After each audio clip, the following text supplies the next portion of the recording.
Graça e paz, meu nome é Thaís e eu sou Sarça Ardente. E hoje quero compartilhar uma palavra para vocês sobre chegar ao fim de si mesmo. A gente vai começar falando sobre a passagem de Juízes no capítulo 6.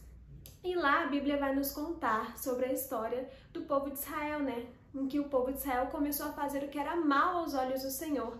Então o Senhor entregou o povo de Israel nas mãos de um povo chamado Midianita. E eles ficaram 7 anos sendo dominados por aquele povo, até que eles clamaram ao Senhor para que eles fossem livres da dominação dos midianitas, e o Senhor ouviu o clamor do povo de Israel.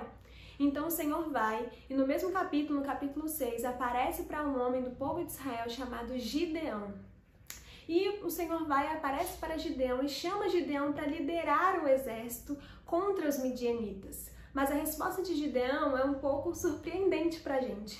Ele vai falar bem assim, em Juízes 6, no verso 15, ele disse, Ai, Senhor meu, com que livrarei Israel? Eis que a minha família é a mais pobre em Manassés, e eu o menor na casa de meu pai. Gideão não se achava qualificado, ele achava que Deus tinha feito a escolha errada para ele. Então Gideão dá essa resposta para Deus, Senhor, quem sou eu? Eu sou o menor, eu sou o mais improvável, manda outro, eu não sirvo para isso. Mas a resposta de Deus para Gideão é ainda mais surpreendente e extraordinária. O Senhor diz o seguinte no verso 16, no verso seguinte, Tornou-lhe o Senhor, já que eu estou contigo, ferirás os midianitas como se fossem um só homem. Gideão de fato não era qualificado e Deus sabia disso, mas mesmo assim Deus o chamou, porque Deus não está preocupado com a capacidade, Deus não está procurando os mais capazes, os mais fortes, os mais habilidosos, os mais inteligentes. Deus está procurando pessoas que confiam no poder dele. E isso se torna ainda mais evidente, ainda mais claro, na primeira coisa que o Senhor fala para Gideão, quando o Senhor aparece para ele, que está em Juízes 6, no verso 11 e 12, que diz o seguinte, Então veio o anjo do Senhor e assentou-se debaixo do carvalho que está em Ofra, que pertencia a Joás, a Bizerrita. E Gideão, seu filho, estava malhando trigo no lagar, para o pôr a salvo dos midianitas. Então o anjo do Senhor lhe apareceu e lhe disse, O Senhor é contigo, homem valente. Bom, Gideão estava malhando trigo no lagar. Lagar não é lugar de malhar trigo, lagar é lugar de pisar uvas. Mas como o próprio texto deixa claro, Gideão estava fazendo isso para se pôr a salvo dos midianitas. Mas aí o Senhor o chama de homem valente. Será que essa é a atitude de um homem valente?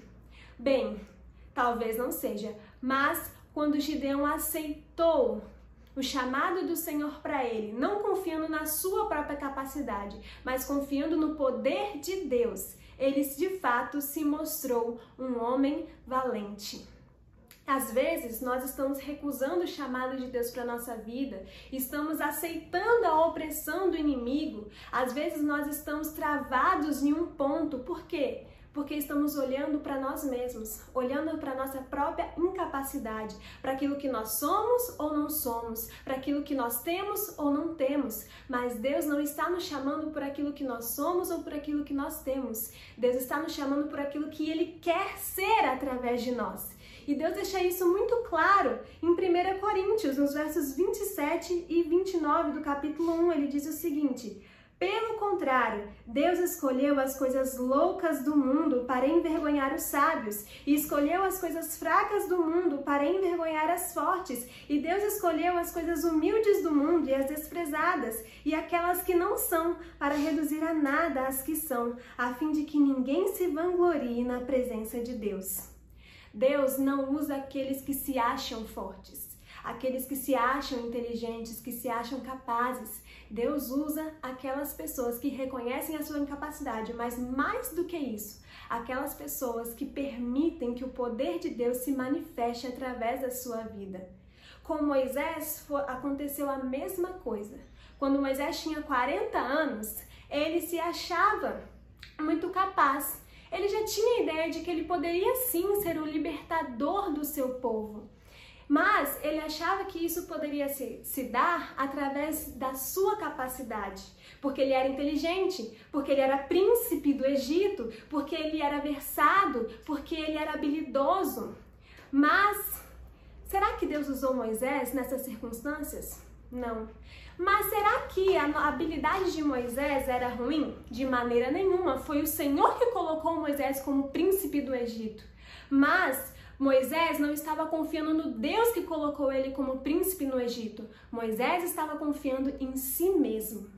Isso se dá como evidência no fato de Moisés ter matado o egípcio que espancava um do povo hebreu, né? Um homem do povo hebreu. Mas ali o Senhor não usou Moisés para libertar o povo do Egito. Pelo contrário, o Senhor permite que Moisés vá para o deserto. Moisés, de uma hora para outra, deixou de ser príncipe no Egito para pastor de ovelhas, e de ovelhas que sequer eram suas, de ovelhas que eram do seu sogro. E Moisés, então, passa 40 anos no deserto naquela vida. E quando Moisés tinha 80 anos, ele já estava conformado com aquela vida. Foi Moisés que escreveu, né, o Salmo 90, verso 10, que diz: a vida vai até os 70 anos, com vigor até os 80. E neste caso, o melhor destes é canseira e enfado. Então, aos 80 anos, Moisés já estava conformado com a vida que ele levava. Ele não sonhava mais em libertar o seu povo, ele não sonhava mais com nada.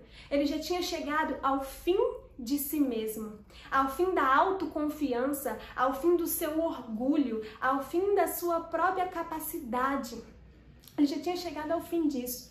E é nesse momento que o Senhor aparece para Moisés e chama ele para libertar o povo de Israel do Egito.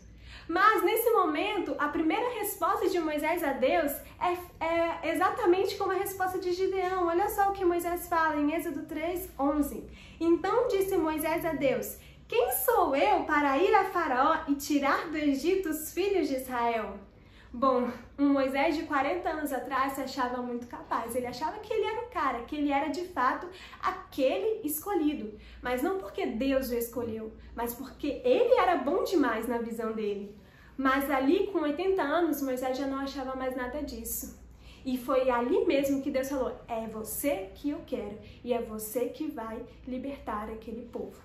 E não é à toa, eu penso que não é à toa que o Senhor apareceu a Moisés através de uma sarça ardente. Porque a sarça é um espinheiro, ela não serve para nada, ela é inútil. Mas o Senhor usa uma sarça em chamas para chamar a atenção de Moisés e dar um propósito a Moisés. Penso que Deus estava mostrando a Moisés que ele seria exatamente como aquela sarça em chamas. Por si mesmo, ele não era nada.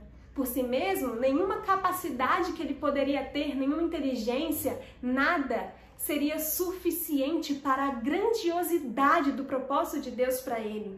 Mas ele iria arder, Deus iria vir sobre ele, queimá-lo como uma sarça e usá-lo poderosamente para grandes coisas.